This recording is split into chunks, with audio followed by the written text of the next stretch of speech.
എല്ലാവർക്കും good vibes എന്ന YouTube ചാനലിലേക്ക് സ്വാഗതം. ഇന്ന് ഞാൻ പറയുന്ന പ്രാക്ടീസ് ഞാൻ പഠിച്ചതല്ലെങ്കിൽ മനസ്സിലാക്കിയത് എൻ്റെ വൺ ഓഫ് മൈ മിസ്റ്റേക്സ് എന്ന് പറയാം കേട്ടോ. കാരണം ഞാൻ ഈ ലോ ഓഫ് അട്രാക്ഷൻ ആദ്യമായിട്ട് തുടങ്ങുന്ന സമയത്ത് നമ്മൾ ഒരുപാട് മിസ്റ്റേക്സ് ചെയ്യുമല്ലോ ആദ്യത്തെ ടൈമിലൊക്കെ. അതുകൊണ്ടായിരിക്കും നമുക്ക് പലപ്പോഴും വേണ്ടത്ര റിസൾട്ട് കിട്ടാതെ പോകുന്ന ഒരു സിറ്റുവേഷനൊക്കെ നമ്മൾ ബിഗിനർ ആയിരിക്കുമ്പോൾ നമുക്കുണ്ടാകും കേട്ടോ. അത് മാറി വരണമെങ്കിൽ നമ്മൾ ആ ടൈമിൽ തന്നെ നമ്മുടെ മിസ്റ്റേക്സും നമ്മൾ അതിനോടൊപ്പം കണ്ടുപിടിക്കണം എന്നുള്ളതാണ് കേട്ടോ. അപ്പോൾ അത് നമ്മൾ കണ്ടുപിടിച്ച് തിരുത്തിയാൽ മാത്രമേ നമുക്ക് എല്ലാവരും പറയുന്ന പോലെ നമ്മുടെ ജീവിതത്തിലും അതുപോലുള്ള റിസൾട്ട് നമുക്കും ഉണ്ടാക്കിയെടുക്കാൻ സാധിക്കുകയുള്ളൂ. അപ്പോൾ ഇന്നത്തെ എൻ്റെ മിസ്റ്റേക്കും അതിന് ഞാൻ ചെയ്തൊരു പ്രാക്ടീസ് നിങ്ങൾക്ക് പറഞ്ഞു തരാം. ഈ പ്രാക്ടീസ് ഒരിക്കൽ എഴുതി എവിടെയെങ്കിലും നിങ്ങൾ ഒട്ടിച്ച് വെച്ചാൽ മാത്രം മതി കേട്ടോ. അത്രയ്ക്ക് പവർഫുള്ളായിട്ടുള്ളൊരു പ്രാക്ടീസാണ്. മിസ്റ്റേക്ക് ഞാൻ ആദ്യമേ പറയാം. ഞാൻ ഈ ഫസ്റ്റ് നമ്മൾ എല്ലാവരും തുടങ്ങുന്നത് അഫർമേഷനിൽ നിന്നൊക്കെ ആയിരിക്കുമല്ലോ അല്ലേ. അപ്പോൾ ഞാനും അഫർമേഷനിൽ നിന്നാണ് ഞാൻ മുൻപും പറഞ്ഞിട്ടുണ്ട്, അഫർമേഷനാണ് എൻ്റെ സ്റ്റാർട്ടിങ് ലോ ഓഫ് അട്രാക്ഷനിൽ തന്നെ. അപ്പോൾ ഈ അഫർമേഷൻ പറയുന്ന സമയത്തൊക്കെ എനിക്കെന്തോ നമ്മൾ പറയില്ല, എന്തോ ഒരു കുറവ് നമുക്കൊരു ഫീൽ ചെയ്യും. ആ ഒരു പ്രാക്ടീസിൽ നമ്മൾ ചെയ്യുന്നതിൽ എന്തോ സംതിങ് മിസ്സിങ് എന്ന് പറയുന്ന ഒരു പ്രോബ്ലം എനിക്കുണ്ടായിരുന്നു. അതെന്താണെന്ന് ഐഡൻറ്റിഫൈ ചെയ്തപ്പോൾ എനിക്ക് മനസ്സിലായത്, ഇപ്പോൾ ഒരു എക്സാമ്പിളിന് ഞാൻ വളരെ വിഷമമാണ് എൻ്റെ മനസ്സ് നിറയെ. ഏതെങ്കിലും ഒരു സിറ്റുവേഷൻ ആലോചിച്ച് അല്ലെങ്കിൽ ഒരു പ്രോബ്ലം ആയിരിക്കാം എൻ്റെ മനസ്സ് ഫുള്ളും. പക്ഷേ അതിൽ നിന്നും ലോ ഓഫ് അട്രാക്ഷൻ പഠിക്കുന്ന സമയത്ത് നമ്മൾ ആ ഒരു സിറ്റുവേഷനെ മാറ്റാൻ വേണ്ടി അഫർമേഷൻ യൂസ് ചെയ്യുമ്പോൾ നമ്മൾ പറയുന്നത് എന്താണ്, ഞാൻ ഇപ്പോൾ വളരെ ഹാപ്പി ആയിട്ടിരിക്കുന്നതിന് നന്ദി എന്ന് പറയാം. അല്ലെങ്കിൽ ഞാനിപ്പോൾ വളരെ സമാധാനവും സന്തോഷവും അനുഭവിച്ചു കൊണ്ടിരിക്കുന്നതിന് നന്ദി, ഇങ്ങനെ പറയും. പക്ഷെ പറയുന്ന സമയത്താണ് നമ്മൾ അനുഭവിക്കുന്ന ആ ഒരു പ്രോബ്ലമോ ആ വിഷമമോ കുറച്ച് പറയുന്ന നിമിഷം പോലും നമുക്ക് ആ ചിന്ത നമ്മളിൽ നിന്ന് മാറാത്തൊരവസ്ഥ, അതിനോടൊപ്പം വല്ലാത്തൊരു ആ സ്ട്രെസ്സ് വരുന്നത് എങ്ങനെയാണ്, നമ്മൾ വളരെ ഫോഴ്സ് ചെയ്ത് പറയുകയാണ്. നിങ്ങൾക്ക് കുറച്ചുകൂടെ മനസ്സിലാവാൻ ഞാൻ പറയാം. ഞാൻ വളരെ ഹാപ്പിയാണെന്ന് ഞാൻ പറയുന്ന നിമിഷവും പറയുമ്പോൾ മാത്രമാണ് ഞാൻ ആ ഒരു വേർഡ് ഉപയോഗിക്കുന്നത്. എൻ്റെ ചിന്തകൾ ഫുള്ളും പോകുന്നത് എന്താണ്, ഒന്നുകിൽ ആ പ്രോബ്ലത്തെക്കുറിച്ചായിരിക്കും അല്ലെങ്കിൽ ആ വിഷമമായിരിക്കും എൻ്റെ മനസ്സ് ഫുള്ളും. അപ്പോൾ ഞാൻ പറയുന്നതല്ല, എൻ്റെ ബോഡി ആയിക്കോട്ടെ എൻ്റെ മൈൻഡ് ആയിക്കോട്ടെ ചിന്തിക്കുന്നതും റിയാക്ട് ചെയ്യുന്നതൊന്നും ഞാൻ പറയുന്നതല്ല. അതുകൊണ്ടാണ് അത്രയും ഫോഴ്സ് കൊടുത്ത് നമുക്ക് പറയേണ്ടി വരുന്നത്. ഇതിനെ തന്നെ ലോ ഓഫ് അട്രാക്ഷനിൽ പറയുന്ന റെസിസ്റ്റൻസ് എന്ന് പറയാറുണ്ട്. കാരണം നമ്മൾ പറയുന്നതൊന്നാണ്, പക്ഷേ നമ്മുടെ ബോഡി ആയിക്കോട്ടെ മൈൻഡ് ആയിക്കോട്ടെ റിയാക്ട് ചെയ്യുന്നത് വേറൊരു രീതിയിലായിരിക്കും ഒരവസ്ഥ. സെയിം നമ്മൾ ഈ മണി റിലേറ്റഡ് അഫർമേഷൻസ് പറയുമ്പോൾ നമുക്ക് കൂടുതലായിട്ട് തോന്നാറുണ്ട്, എൻ്റെ കയ്യിൽ ധാരാളം പണം അല്ലെങ്കിൽ സമ്പത്ത് ഒഴുകി എത്തിക്കൊണ്ടേയിരിക്കുന്നതിന് നന്ദി എന്ന് പറയുമ്പോഴും മനസ്സ് ചിന്തിക്കുന്നത് അത്രയും നമ്മളിപ്പോൾ സാമ്പത്തികമായി ബുദ്ധിമുട്ടുന്ന ആ ഒരു അവസ്ഥയെക്കുറിച്ചായിരിക്കാം, അല്ലെങ്കിൽ നമുക്കിപ്പോൾ അത്യാവശ്യമായി നേടേണ്ട ഒരു പണം ഉണ്ടാകാം, ആ പണത്തിനെ കുറിച്ചായിരിക്കാം. ഇങ്ങനെ ഒരു റെസിസ്റ്റൻസ് അല്ലെങ്കിൽ ഒരു ഫോഴ്സോട് കൂടിയായിരിക്കും നമ്മൾ ആ ഒരു അഫർമേഷൻ പറഞ്ഞു തീർക്കുന്നത്. അതുകൊണ്ട് തന്നെ അധിക നാൾ നിങ്ങൾക്ക് ആ പ്രാക്ടീസ് തുടർന്നു കൊണ്ടുപോകാൻ പറ്റിയെന്ന് വരില്ല.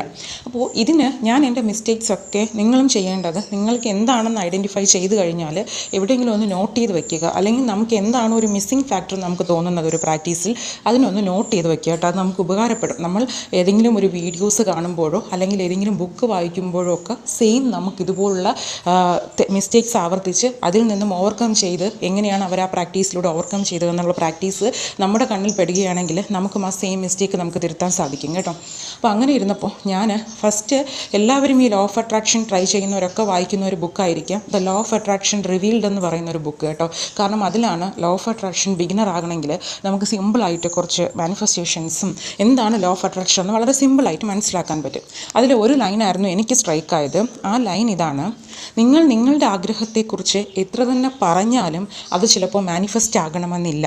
കാരണം നിങ്ങൾ അതിനോട് ഇമോഷണലി കണക്റ്റ് ആകാതിരുന്നാൽ, നിങ്ങൾ കൊടുക്കുന്ന ഫീല് വേറെ ആണെങ്കിൽ നിങ്ങൾ എത്ര തന്നെ പറയുന്നത് കൊണ്ടും നിങ്ങളുടെ ആഗ്രഹങ്ങളൊന്നും മാനിഫെസ്റ്റ് ആകില്ല.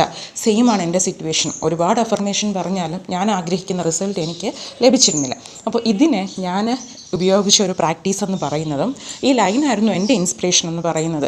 അപ്പോൾ അതിൽ നിന്ന് ഞാൻ മനസ്സിലാക്കിയത്, നമ്മൾ പറയുന്നതിലല്ല, നമ്മൾ കൊടുക്കുന്ന ഫീലാണ് നമ്മളുടെ ആഗ്രഹങ്ങൾ മാനിഫെസ്റ്റ് ചെയ്യാനുള്ള ഏറ്റവും എളുപ്പം വഴി എന്ന് പറയുന്നത്. അതിന് ഞാൻ ഉപയോഗിച്ച പ്രാക്ടീസ്, എനിക്കതൊരു റിയലൈസേഷൻ പ്രാക്ടീസായിരുന്നു കേട്ടോ. പ്രാക്ടീസ് വേറൊന്നുമല്ല, നിങ്ങളും ചെയ്യേണ്ടത് ഞാൻ ഈ പറയുന്ന അതേ സെയിം സെൻറ്റൻസ് എന്ത് ചെയ്യുക, നിങ്ങൾ അതേപടി ഒരു വൈറ്റ് പേപ്പറിൽ എഴുതുക. ഒരു മാറ്റവും ഉണ്ടാകരുത് കേട്ടോ. ഞാൻ ആദ്യം എന്താണ് എഴുതേണ്ടതെന്ന് പറയാം. ഇപ്പോൾ ഞാൻ അനുഭവിക്കുന്നത് സമാധാനം മാത്രമാണ്. ഇപ്പോൾ ഞാൻ അനുഭവിക്കുന്നത് സമാധാനം മാത്രമാണ്. ഈ യൂണിവേഴ്സ് എല്ലാത്തിനോടും പ്രതികരിക്കുന്നത് ഫീലിങ്സിലൂടെയാണ് എന്ന് ഞാൻ മനസ്സിലാക്കുന്നു. ഈ യൂണിവേഴ്സ് എല്ലാത്തിനോടും പ്രതികരിക്കുന്നത് ഫീലിങ്സിലൂടെയാണെന്ന് ഞാൻ മനസ്സിലാക്കുന്നു. എങ്ങനെ യൂണിവേഴ്സ് അതിനെ കൈകാര്യം ചെയ്യുന്നു എന്നതിനെ ഞാൻ സദാ അനുകൂലിക്കുന്നു. എങ്ങനെ യൂണിവേഴ്സ് അതിനെ കൈകാര്യം ചെയ്യുന്നു എന്നതിനെ ഞാൻ സദാ അനുകൂലിക്കുന്നു. ഇത്രയും നിങ്ങൾ അതേപോലെ ആ പേപ്പറിൽ എഴുതുക. എന്താണെന്ന് ഞാൻ പറയാം. ഫസ്റ്റ് എന്താണ് ഞാൻ പറഞ്ഞത്? ഞാനിപ്പോൾ സമാധാനത്തെ ആണ് അനുഭവിച്ചു കൊണ്ടേയിരിക്കുന്നത്. അപ്പോൾ നിങ്ങളൊരു പ്രോബ്ലം വരുന്ന സമയത്ത് ഈ ഒരു പേപ്പറിൽ നിങ്ങൾ എഴുതിയ കാര്യം നിങ്ങൾ ഫസ്റ്റ് എന്ത് ചെയ്യുക, എവിടെയെങ്കിലും നിങ്ങൾ കാണത്തക്ക രീതിയിൽ ഒന്ന് ഒട്ടിച്ചു വയ്ക്കുക കേട്ടോ. നിങ്ങളുടെ റൂമിലോ മിററിലോ, നിങ്ങൾ കിച്ചണിലാണെങ്കിൽ കിച്ചണിലോ, എവിടെയാണെങ്കിലും നിങ്ങൾ പതിവായിട്ട് കാണുന്ന ഒരു സ്ഥലത്ത് അതിനെ ഒട്ടിച്ചു വയ്ക്കുക. ഇനി നിങ്ങൾ ചെയ്യേണ്ടത്, നിങ്ങളുടെ മനസ്സ് വളരെ സ്ട്രെസ്ഡാണ്, നിങ്ങളൊരു മോശം സമയത്തിലൂടെയാണ് കടന്നു പോകുന്നത്, മനസ്സൊട്ടും ശാന്തമല്ല എന്നൊക്കെ നിങ്ങൾക്ക് തോന്നുന്ന ഒരു ഭയങ്കരമായ ഒരു ഇറിറ്റേഷൻ ആയിരിക്കുന്ന ഒരു സമയത്ത് നിങ്ങളിതിനെ വായിക്കുക. വായിക്കുമ്പോൾ നിങ്ങളിപ്പോൾ എക്സാമ്പിൾ വളരെ ദുഃഖം അനുഭവിക്കുകയാണെങ്കിൽ വായിക്കുന്ന ഫസ്റ്റ് സെൻറ്റൻസ് എന്താണ്?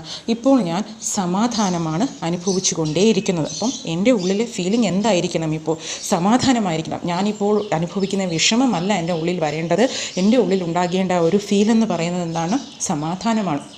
രണ്ടാമത്, ഞാനിപ്പോൾ ഉള്ളിൽ സമാധാനം അനുഭവിച്ചാൽ മാത്രമേ യൂണിവേഴ്സ് ആ ഫീലിങ്സ് ഏറ്റെടുത്ത് എനിക്ക് തിരിച്ച് സമാധാനം എന്നുള്ള റിസൾട്ട് എനിക്ക് ലഭിക്കുകയുള്ളൂ. അതാണ് സെക്കൻഡ് സെൻറ്റൻസിൽ യൂണിവേഴ്സ് എല്ലാത്തിനോടും പ്രതികരിക്കുന്നത് ഫീലിങ്സിലൂടെയാണെന്ന് ഞാൻ മനസ്സിലാക്കുന്നു എന്ന് എഴുതിയത്. മൂന്നാമത്തേത് എന്താണ്? യൂണിവേഴ്സ് അതിനെ എങ്ങനെ കൈകാര്യം ചെയ്യുന്നു എന്നതിനെ ഞാൻ സദാ അനുകൂലിക്കുന്നു. അപ്പോൾ യൂണിവേഴ്സ് ഞാൻ സമാധാനമാണ് ആഗ്രഹിക്കുന്നതെന്നുള്ള ഫീലിംഗ് കൊടുക്കുമ്പോൾ യൂണിവേഴ്സ് എങ്ങനെയായിരിക്കും അതിനെ കൈകാര്യം ചെയ്യുന്നത്? തിരിച്ച് നമുക്ക് സമാധാനം എന്നുള്ള റിസൾട്ടാണ് നമുക്ക് തരേണ്ടത് അല്ലേ? അതിനെ എന്താണ്? ഞാൻ അക്സെപ്റ്റ് ചെയ്യുന്നു. ഇത് നിങ്ങൾ ആദ്യം എഴുതിയതുകൊണ്ട് ഇൻസ്റ്റൻ്റ് ആയിട്ടുള്ള റിസൾട്ടോ നിങ്ങൾക്ക് വളരെ വലിയ ചേഞ്ചസ് ഒന്നും കാണില്ല. പക്ഷേ ഇതൊരു, ഞാൻ ആദ്യമേ പറഞ്ഞു, ഇതൊരു റിയലൈസേഷൻ പ്രാക്ടീസാണ്. നിങ്ങളിതിനെ ഡെയിലി ഒരു തവണ വായിക്കുക. ഒപ്പം നിങ്ങൾക്ക് വളരെ സ്ട്രെസ്ഡ് ആയിട്ടുള്ളൊരു ഡേ, നിങ്ങൾ വളരെ ഹാർഡാണ്, നിങ്ങളുടെ ഒരു ടഫ് ടൈമിലൂടെയാണ് നിങ്ങൾ കടന്നു പോകുന്നതിന് വായിക്കുക. വായിക്കുന്ന സമയത്ത് നമുക്കുണ്ടാകുന്നത് റിയലൈസേഷനാണ്. റിയലൈസേഷൻ എന്ന് പറയുന്നത്, നമ്മൾ ഉള്ളിൽ എത്ര തന്നെ പ്രോബ്ലംസ് ഉണ്ടായിരുന്നാലും നമ്മുടെ ഉള്ളിൽ നമ്മൾ പോസിറ്റീവാക്കി വെക്കണം. എങ്കിൽ മാത്രമേ നമ്മൾ ആഗ്രഹിക്കുന്നത് പോലെ നമുക്ക് ഈ സിറ്റുവേഷൻ ഓവർകം ചെയ്യാൻ പറ്റുകയുള്ളൂ എന്ന് നമ്മൾ നമ്മുടെ സബ് കോൺഷ്യസ് മൈൻഡിനെ പതിയെ പറഞ്ഞ് മനസ്സിലാക്കിയാണ്, ഒരു റിയലൈസേഷൻ കൊടുക്കുകയാണ്, ഒരു അവയർനെസ് കൊടുക്കുകയാണ് നമ്മുടെ സബ് കോൺഷ്യസ് മൈൻഡിന്. അതിനെ നിങ്ങൾ ഡെയിലി ഇത് നോക്കുന്നിടത്ത് ഒട്ടിച്ച് തന്നെ വയ്ക്കണം. ഡെയിലി വായിക്കണം. എല്ലാ ടഫ് ടൈംസിലും നിങ്ങൾക്ക് ഇതൊരു ടൂൾ പോലെ നിങ്ങൾ ഇതിനെ ഉപയോഗിക്കുക. ഈ ഒരു സെൻറ്റൻസിനെ പതിയെ നമ്മളിപ്പോൾ സ്വാഭാവികമായിട്ടും നമ്മളിപ്പോൾ ഒരു കള്ളം പറയുകയാണ് അറിഞ്ഞുകൊണ്ട് തന്നെ.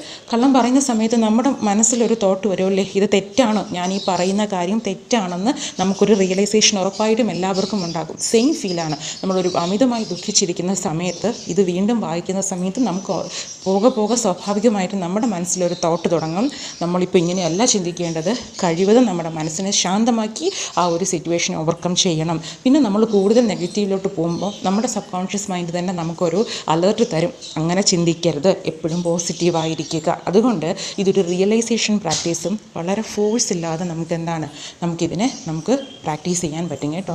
അതുകൊണ്ട് തന്നെ നിങ്ങൾ ഈ ഒരു പ്രാക്ടീസ് ഉറപ്പായിട്ടും ഒരു വട്ടം എഴുതി പേസ്റ്റ് ചെയ്ത് വയ്ക്കുക എവിടെയെങ്കിലും. എപ്പോഴും നിങ്ങൾ ഡെയിലി വായിക്കുക. നിങ്ങളുടെ ടഫ് ടൈംസിൽ നിങ്ങൾക്കിതൊരു ടൂളായി നിങ്ങൾ മാറ്റുക കേട്ടോ.